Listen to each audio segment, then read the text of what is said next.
Hello and welcome to our channel. In this video, I will teach you how to restore deleted apps on Android. Sometimes you might have deleted very important apps for you, and if you want to restore it, this video is just for you. For that, follow the simple steps and you'll be able to do it. So first of all, open your Play Store.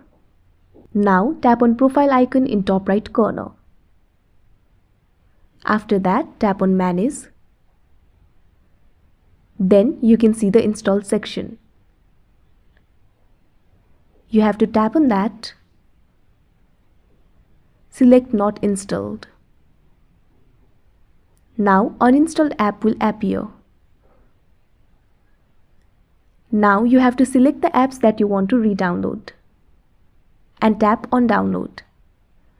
And done, that's how you restore deleted apps on Android. I hope you found this video helpful. Make sure to like, share and subscribe to our channel.